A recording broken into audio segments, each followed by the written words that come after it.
Okay, here we go. So this is Lockdown Lecture Series 1, and what I'm going to be talking about is rough and ready prototyping. This is something which obviously, for anyone who knows me, my work has been heavily involved in sort of making prototypes, trying to understand user experience. But really, the emphasis on the rough is about saying that essentially, when you start the design process, you really don't know what the questions and indeed the answers are fully. So the objective is really just to get going and try and understand things as quickly as possible. And I think that thing around sort of being less fussy and less precious really just helps accelerate the process as well.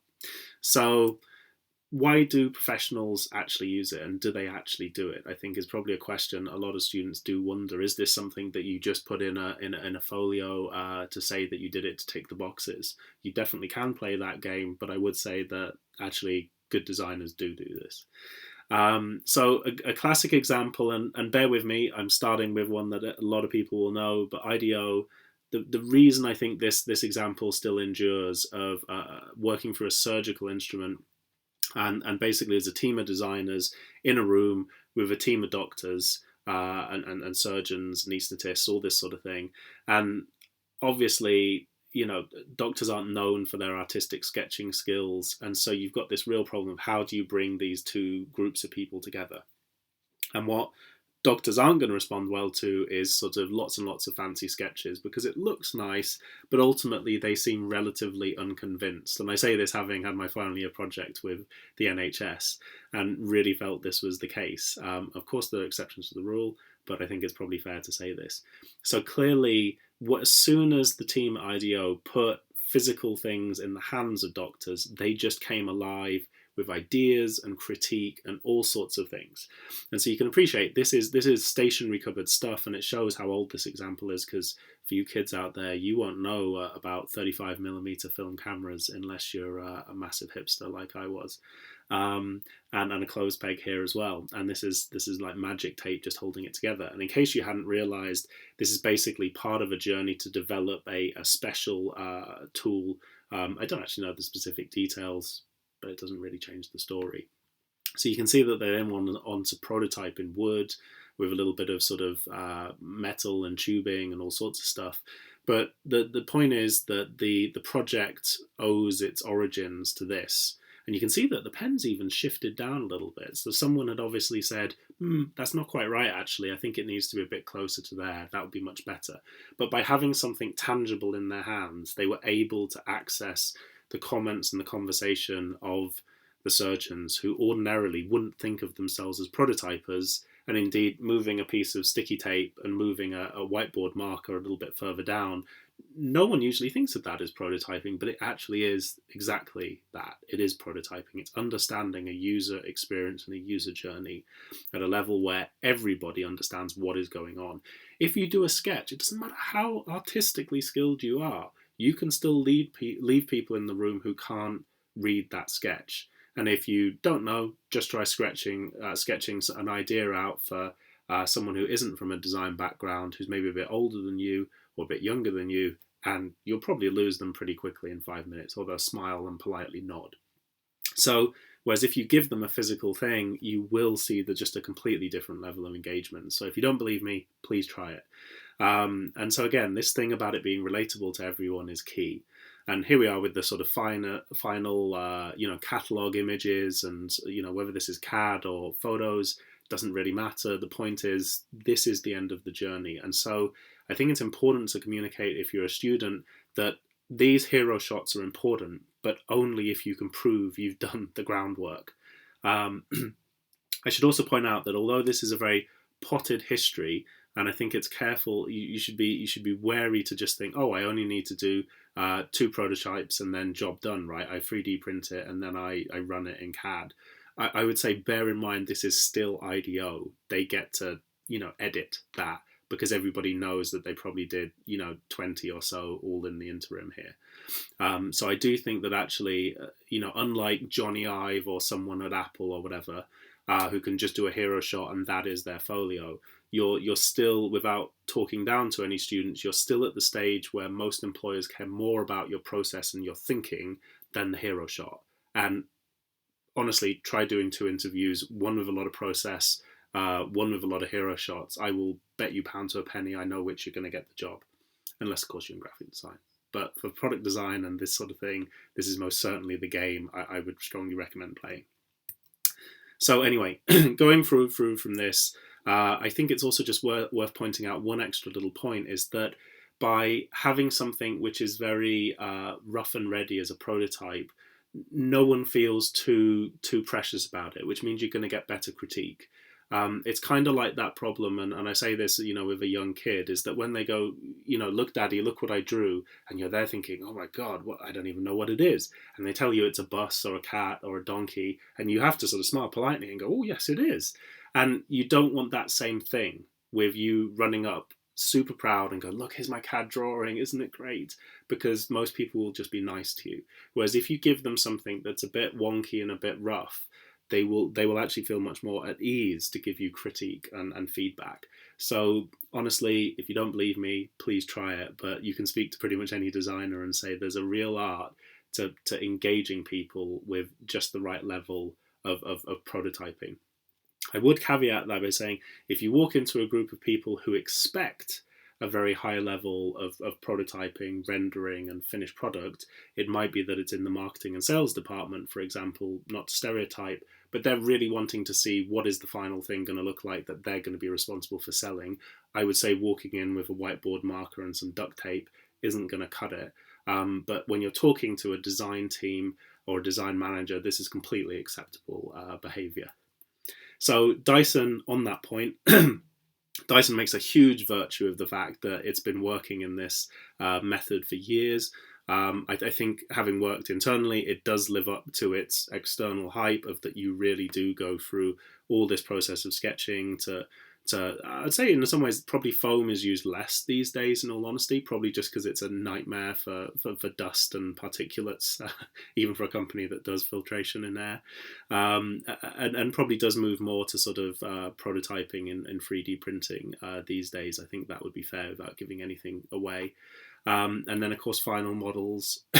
And indeed, 5 years later, this is slightly dated because I think their innovation cycles are a little bit shorter than that, though I probably won't give you exact figures on that just to be discreet.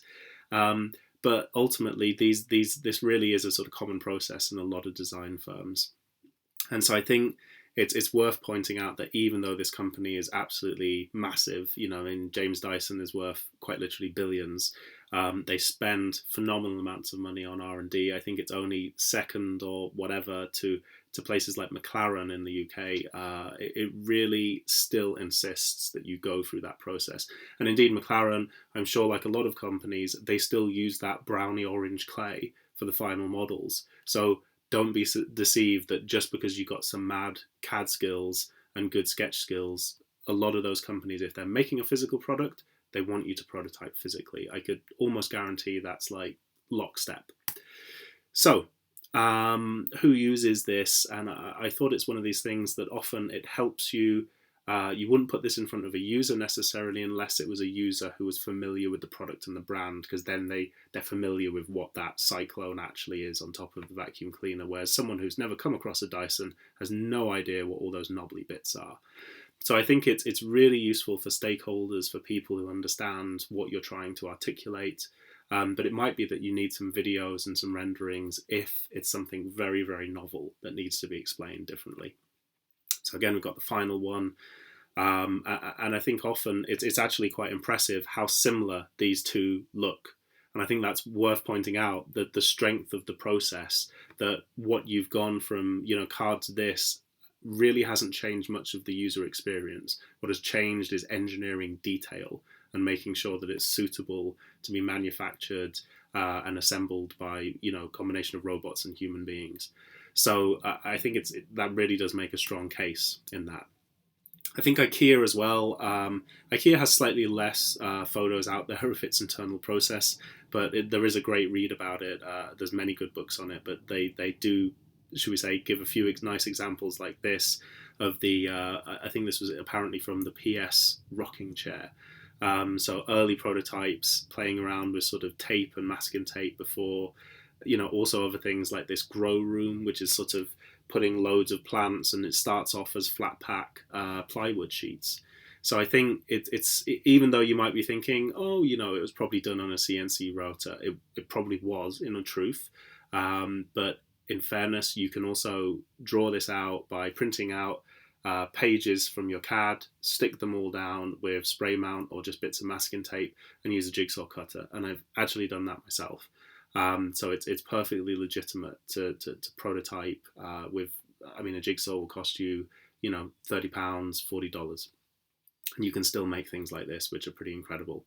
So I think if you were to do something like this, we're talking, no more than a couple of hundred to build something that would absolutely knock people's socks off at a degree show. Again, I think it's just worth talking about, even though I talk a lot about physical. Of course, I've done work with people who do stuff in digital as well. It's incredibly important in the future, and I'd say in your folio, if you do get the opportunity to build even a basic app, it can be extraordinary, and there's incredible things that are emerging which certainly my brain can't handle, but I find it always impressive to see what younger generations are doing. But I think stuff like this, it's interesting that even for a company that is very, very physical and hands-on, they still are interested in augmented reality and what it can do. And indeed, Lego has certainly had many forays into this space to try and understand it better. And I think that's a real hallmark of a good company, is that it isn't about judging them on their first version and first attempt. It's that they are up for the challenge and the exploration, and they're willing to spend the R&D when they don't know all the answers. The point is, they got good questions out of this. So I hope that's interesting to sort of get inspired about the process. But I thought as well, it's all too easy to basically do the thing where I show you all the choice cuts of sort of an illustrious experience at Dyson or Lego. But I wanted to actually just be real and say, well, this was actually my final year project. So I mean, I still cringe looking back at it.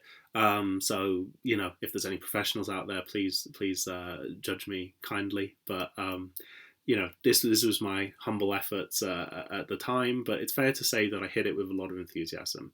I should say that I was fortunate to have an incredible mentor before I did this project at Spec Design or Spec Products out in Palo Alto in California. And, I was working on things like bone marrow drills over the summer holidays, and it had a huge impact on me of what it is to design something where you literally have no prior knowledge. So, let's say that I was interested in ceramics. If I did my final year project on ceramics, I think one of two things need to come out of that. It either needs to be that you're going to go and, create a startup in ceramics, because it just means that you're so all about the passion and you're an entrepreneur and you just want to do it. So you used your final year project to basically go that extra depth whilst you had the resources of an incredible university institution and people and networks. However, if you're trying to be a sort of general day in, day out jobbing, product designer or industrial designer, I would strongly advise you not to just do your final project on something that you're extremely familiar with. And the possible risk of that is that you can end up looking like you didn't really do any user research. Your user research was, do you like it? Do I like my thing? And that will not win you many jobs. And so, as I said, understand the game that you're playing. Your folio is to show how dexterous you are, how you can be put into any situation and win. Or at least learn a lot along the way, I should add. It's not really so much about the win, it's about what you learned, but ultimately do a great thing at the end. Of course, that helps. But I would the reason I ended up choosing this thing around anesthesia is that it was just so exciting to think I know nothing about it. And that for me has been a theme that's been running through my career, and I would think that that's not unique to me. Most good designers who I enjoy working with have a passion for throwing themselves in the deep end. And so it sounds counterintuitive to say, why wouldn't you play it a bit safe and do something you're going to get a good result out? And I would say, you might get a good grade at uni, but it won't be what gets you the job, is the sad truth. So I think try and get a good grade, but try and do a project where you really went crazy and learned so much. I think most employers would suffer an imperfect 2-1 type of degree where you learn stacks, and the person who started in year 1 and the person who left in year 3 or 4 is a completely different designer. That, I think, will always get you a job. Whereas if you just bumped along, played it safe, and did one of your passion projects, I think that's fine, but maybe just go off and set up a company instead. So I hope that's useful. I'm just trying to be candid. And again, don't just listen to me. Go speak to 20 other designers and decide what is your choice. But to get back to the point on prototyping, slight ramble there.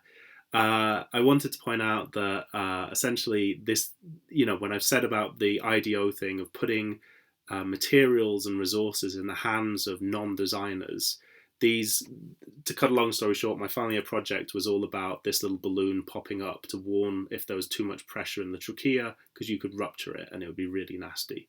And so I ended up settling in on, could we make it pop up? And this is plasticine, cocktail sticks, little bits of PVC tube, and that is it.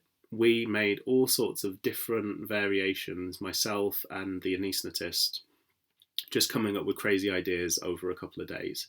And it really shows the level of resolution. And the point is, even a doctor who doesn't consider themselves a designer can get down and dirty with the plasticine and produce something that makes sense. And even if they were like, hey, can you make it a bit better, I would understand that they wanted the button that big or the depression in that sort of angle.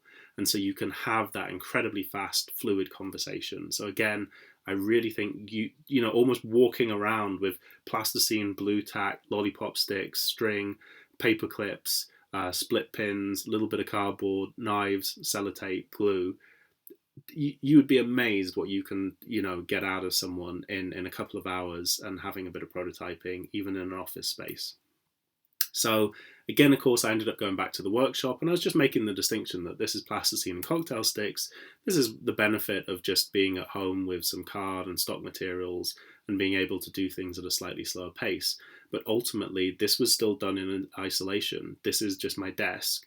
This was not doing it in a big fancy lab. So I would say that, if you're in a fortunate position of being able to choose what you want to prototype, choose stuff that you can do at home. I would say that if you're trying to build a car or a bike or something, that's always going to be problematic because you've got to lug it around.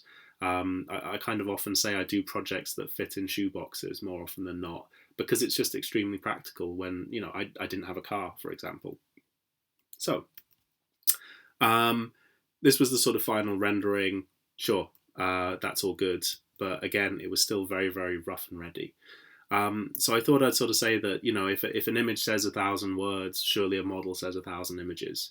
I think it's also worth pointing out, if it doesn't sound too patronizing or too stupid, but we have 5 senses, and it's really brutally honest that, images and video are really only engaging about 2, whereas models, you can engage pretty much everything in the experience. So I really think it just fires up people's imagination, it gets them talking, and you're just going to get so much more feedback at that really early stage for almost no money at all. So I can't recommend it highly enough. Again, just looking at the sort of sketch models, they generate, more engagement than a final rendering or print, as I said. So please try and just recognize the audience. And if you have got someone who's a good user or a good expert that you're working with, do have a go at the prototyping method. It's a lot of fun as well. So yeah, now what? So, possible projects to try. So I thought, and I've tried to be sensitive to these to make sure that they're not all about traveling or, using lots of money or resources. So designing for someone in your family or friends, both in your home or remotely. And I think, it's hard to say this, but solve a genuine problem, or make something better in their life. But have something where when someone's looking at your folio or your work later, there's really a sense of they were here and they're now there. The bigger that jump and impact to their life, that is ultimately, just to be completely direct about it, that's what you pay for. You pay for a big step in the improvement to your life. And so it could be that you're helping someone in a care home. It could be that, it's elderly. It could be young. whatever it is, but make that delta, the gap between the two things, as big as possible, because it's going to give you something to talk about, it's going to give you some data, and it's going to give you some really great quotes of how much you had impact on people's lives. So don't just make it incrementally a little bit better, make it a lot better. So if you're struggling for a brief, and I put my hand up, I'm someone who really, it's not that I have a charmed life, but I'm not wildly pessimistic. So I sometimes actually take a bit of time to find something that I'm really unhappy with. But because I try to be, I try to fix it or just do it anyway. But if you're one of those people who struggles with coming up with a good sort of meaty brief, I would say sometimes look at other design challenges, because sometimes the World Health Organization, or all the way through to smaller communities like Instructables and Hackster, might post things that they think are really important problems. So you could be doing anything from trying to sort of invent a new way to reduce plastic waste, all the way through to Hackster at the minute, at the time of doing this, has one on how to improve the experience of going through the menopause for women. And so I think, that, especially if you're a guy, I would really recommend doing a project like that, because you're right, you're going to get some chuckles and you're going to get some laughs, but not from the really serious professional designers. They're going to be like, that takes a bit of guts, so you'll get points just on that level. And if you do something that's actually way better, it's really impressive that you had the empathy and the sensitivity to go at what is basically a sort of slightly taboo and uncomfortable subject, and that you had the ability to talk to someone who's much older than you, and of course not your gender. I think you would absolutely, ace it in an interview if you had that maturing of going for a project like that. So, I think try and be a little bit, brave with the choices that you go for. Or indeed, if you don't want to do epic ones like this, as I said, Instructables is really good. I mean, I'll probably sort of put something in a cardboard challenge, and it's just for a bit of fun. But sometimes you end up getting like a couple £100 Amazon voucher for it. So that's kind of cool if you're a student.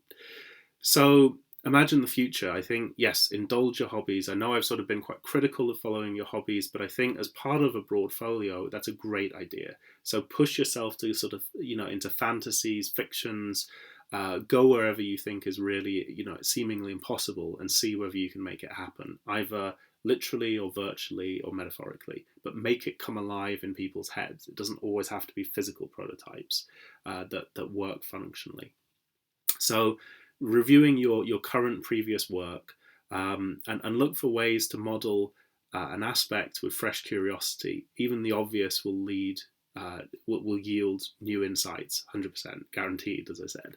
So I think it's that thing of going back over your work. If you think your folio really lacks it, there's no shame in going back and retrospectively prototyping a couple of steps. I realise that makes it sound like I'm sort of cheating a little bit, but I think as long as you come at it from a genuine perspective and even say that this was done and you now realise some other things in hindsight, I think that's actually legitimate to say that you retrospectively, almost did an autopsy of your product and thought of it differently. I think that's a perfectly fair narrative. So I think as well, a lot of emphasis at university is, of course, being about, you're individually graded at the end of the day. But I think in real life, you're graded as, in quotes, as a team, or whoever you're working with or reporting to. So emulating that by working with other people, that's just terrific. And in case you're thinking, oh, yeah, Jude, but, it's lockdown. It's like I've literally just finished a month-long project. The first part of the project, we were working together, and then COVID happened. The second part, we ended up just trying to figure out how to order stuff from Amazon, and I've just built stuff in my shed. So this is sort of, sort of 4 or 5 figures worth of prototyping R&D type of spend. And it's been very intense, but huge fun. But it really isn't about saying you have to have an extremely expensive workshop. A lot of it had been done with simple tools. I think the most expensive thing I bought just as a one-off was an angle grinder. So it really is, don't just be limited by, not having a big fancy workshop. You can honestly get quite a lot of the tools for very cheap. So taking a look at those, I would also say that we used a lot of things like Zoom and Slack, but there's also other things like Microsoft Team. I'd done some stuff with UCL on a ventilators thing.